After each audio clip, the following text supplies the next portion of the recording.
Alors maintenant, littérature française poche, le meilleur de la littérature française, enfin ce qu'on a beaucoup aimé. Alors le premier, c'est l'Association des possibles qui a été une grande surprise, hein. Une histoire d'un d'ambitieux, de cette bourgeoisie absolument cruelle, c'est effrayant, vous en prenez plein la figure, mais alors c'est captivant, voilà, ça vous laissera pas indifférent, en tout cas nous ça nous a pas laissé indifférent, et ça a même eu le prix Relais, je sais pas ce que c'est, mais bon, voilà. Ah, relais H. Oui, mais nous, on n'est pas. Nous, on est relais B. Donc, voilà, allez-y. Et puis, même que Pierre Lemaître, il a dit je suis à la fois jaloux, impressionné et enthousiasmé. Alors, si Pierre Lemaître le dit, on ne peut que le croire. Voilà, c'est en pocket. Rebecca Ligueri. Alors, ça, Rebecca Ligueri. Je pensais que c'était une auteure italienne et que ça se passait en Italie. Eh bien, pas du tout, les enfants.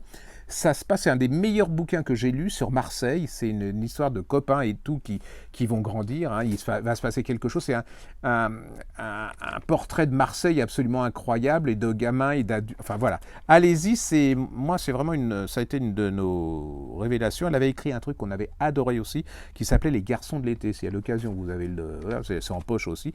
Voilà, ça s'appelle Il est des hommes qui se perdront toujours de Rebecca Ligueri. C'est chez Folio. Ensuite, on ne la présente pas, je ne vais pas faire 3 heures là-dessus. C'est le début d'une saga ou une trilogie, je ne sais plus, de Leila Slimani, Le pays des autres. Hein. Donc c'est chez Folio.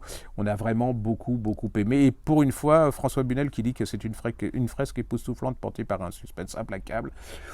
On doit reconnaître qu'il n'a pas tort. C'est pas toujours le cas. Il peut aussi nous conseiller des trucs merdiques, mais là, c'est... Voilà. Non, n'envoyez pas de mail pour dire que j'ai tort et que vous adhérez à la grande librairie. Je n'aime pas ce type. Crénon Baudelaire, j'ai lu. Bon, on présente plus Gentelet, hein. C'est l'envers du décor, c'est Baudelaire humain. C'est-à-dire que c'est tout ce qu'on vous a pas appris à l'école. C'est-à-dire, voilà. Moi, je me souviens de l'avoir vu au bac, c'était terrible. Et donc, là, on redécouvre Telet. Enfin, surtout, on redécouvre Baudelaire. D'ailleurs, peut-être Telet aussi un peu là-dedans. C'est chez J'ai lu et c'est formidable, comme disait Monsieur Pivot quand il avait du talent, mais il y a très longtemps.